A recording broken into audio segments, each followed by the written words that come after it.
So, mga kabihero, yung pong aking co-founder at vice chairman ng aming club ay nanggaling po dun sa tabi ng Laguna Dibay kanina. At may nagbigay po sa kanya ng napakaraming buhay pang tilapia. So, hindi raw po nila kayang ubusin. So, ganyan po karami yung ibinigay sa atin mga kabihero. So, lilinisin po natin ito at pag-iisipan po natin kung ano ba yung mabuti nating gawin para dito. So, siguro, posible magdaing po tayo at ibilad po natin sa labas habang maganda po yung sikat ng araw mga kabihero. Ayan mga kabihero, napakarami po nang naibigay sa atin. Kung ito po yung ating babayaran ay hindi siguro bababa sa mahigit 200 piso. Mahirap naman po nating tanggihan ito. So, lilinisin po nating mabuti.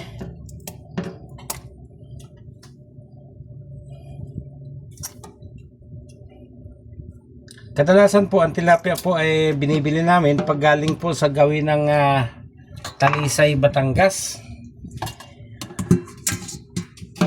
Dahil matrabaho po kapag nanggaling po dyan sa may gawin ng Laguna Dibay, dahil malapit po sa Metro Manila. Although ito pong pinagkukunan nito ay nasa parting laot na po, sa may bahagi na po ng Binangonan na Rizal. Hindi po natin nakasanayan na diyan po bumibili ng tilapia. So, samantalahin natin. Total, libre naman. Pero may proseso po kaming ginagawa kapag galing po dyan ang tilapia. Ang ginagawa po namin, kahit yung bangus na nanggaling dyan sa baba, binababad po muna namin sa asin at suka ng ilang minuto. Pagkatapos po naming linisan at bago po ilagay sa rep o lutuin, ay muli po naming hinuhugasan para mawala po yung amoy ng burak na galing dyan sa bahagi po ng Laguna Dibay. Pero so far wala naman po siyang amoy burak. Pag tag-init lang po nag-aamoy burak yung tilapia dyan mga kabiyahero. Isa pa, pag hindi po kayo marunong pumili sa mga pamilihang bayan, sa mga palengke, ay makaka-timing din po talaga kayo ng mga tilapia na nanggaling po dyan. Ang pagkakaiba po na palatandaan ng tilapia na nanggaling sa Taal ay hindi po maputi yung kanyang kulay. Maitim ho yung galing sa Talisay. So ayan, lilinisin ko po muna ng lahat.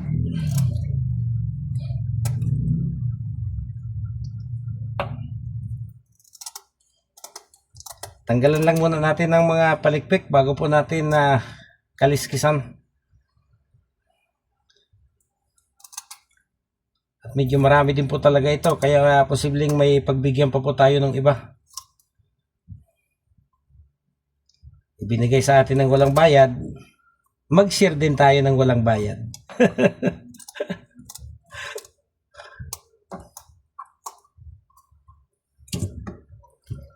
Ari ko, natinik ako. Sakit. Bayad na kaagad yung libre.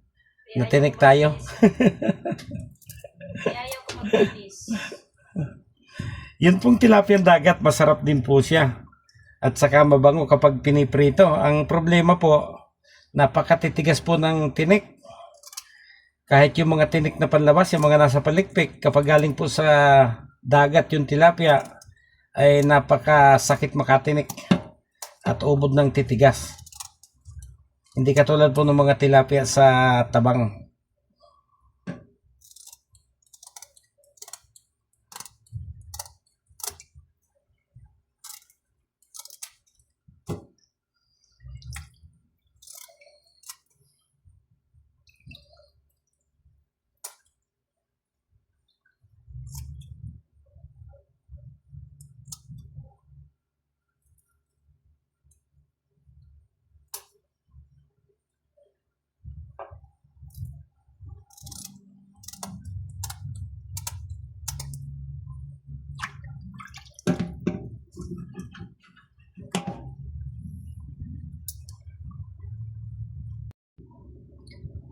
Okay, mga kabihero, Tapos na po nating tanggalan ng kanyang palikpik. Ang atin naman pong isusunod ay tatanggalan po natin siya ng kaliskis.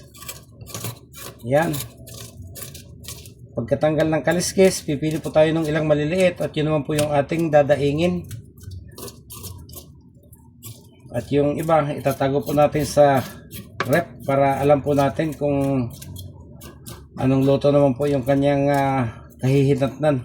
Pag kailangan na po natin, may naka-stack po kasi sa freezer na ilang ulam dyan. Uunahin na po natin yung mga naunang mabili bago natin ito desisyonan.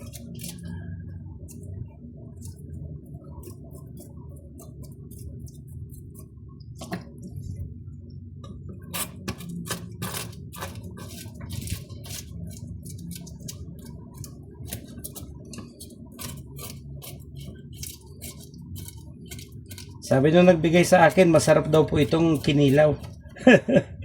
Kaso hindi pa ko natin nasubukan gumawa ng kinilaw na tilapia.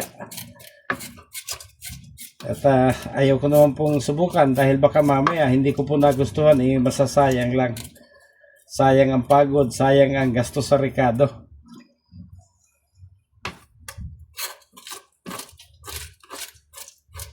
Sa akin, mas masarap po yung ang tilapia ay pinapaksiw.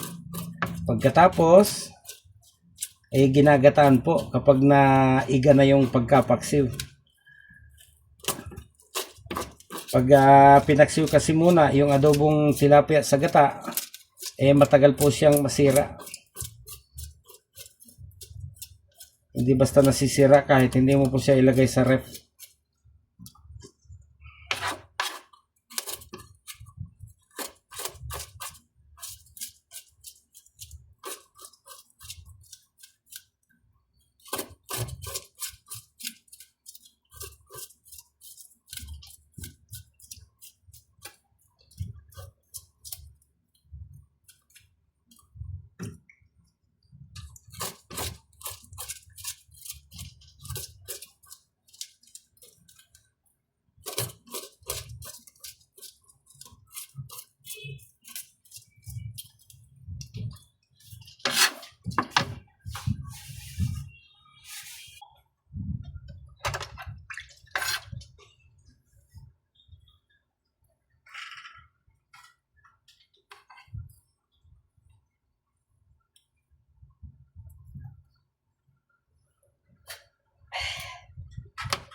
Si Claude na lagi partner ko sa mga gawain eh. Kung partner by partner. Kaya lagi ako makaas, papaturo ako. Sa English. Umangat pa yung English ko dahil sa periodic eh.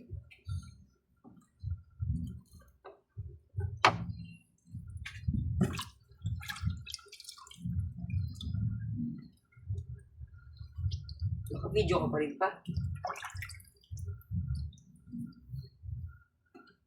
Liit ng tilapia, ano? Ha? Bumili pa naman akong tilapia pero kanina, dalawang malaki.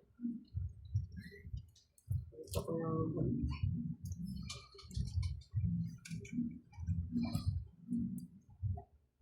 Ay!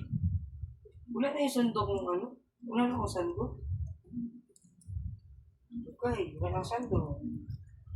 Wala lang.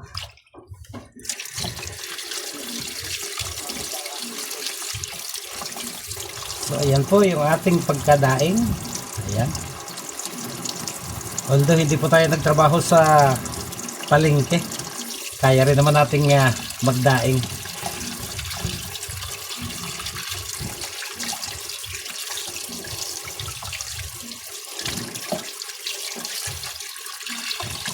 Okay. Bali 5 piraso po yung ating gagawing daing.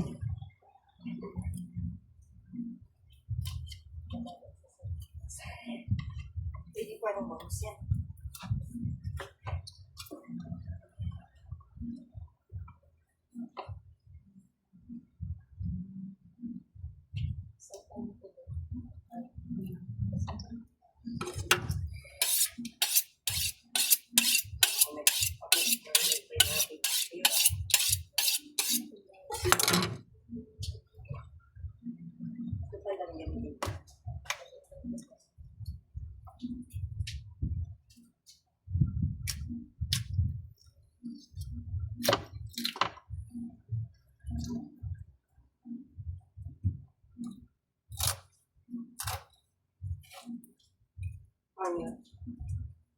Hangit.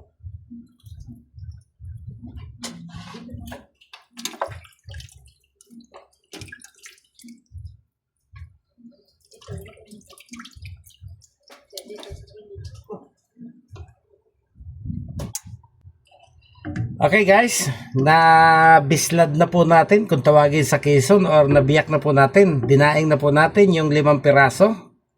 So ayan, 5 piraso po nung tilapia ang ating dinaing at ibababad po natin sa suka at ricado. Pero bago po tayo dumating sa proseso ng pagbababad, dahil nga po ito ay nanggaling po sa isdang tabang, ang teknik po na aming ginagawa para mawala po yung pagiging amoy burak, kumbaga amoy burak. Sabi po kasi nila, matapang ang amoy ng mga tilapia na nanggaling po dyan sa Laguna de Bay. So, ang gagawin po natin, pagkatapos po natin linising mabuti, ayan, tutubigan po ulit natin siya ng nakalubog po yung isda. Ayan, ikamada po natin ng maayos. Tapos tubigan po natin. Ayan.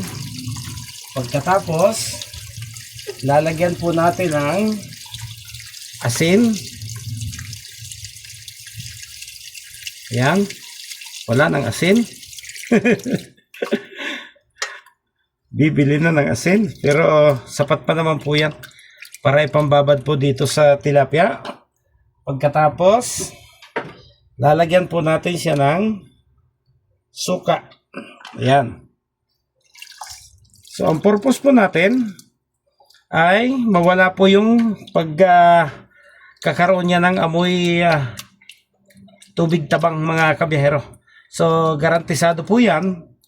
Pagkalipas po ng at least 30 minutes, saka po natin siya huhugasan bago po natin lutuin or itago sa ref mga kabiyahero. So, sigurado po yan. Tandaan nyo lang po, pag galing po sa isdang tabang at nalalangsahan kayo, pagkatapos po ninyong linisin ng mabuti, ibabad ng bahagya sa tubig na may suka at asin. Pagkalipas ng at least 30 minutes, hugasan pong muli mga kabihero. At sigurado po, hindi nyo na po maaamoy yung amoy burak or amoy langsang tabang mga kabihero. So hanggang dito na po. Maraming salamat mga kabihero.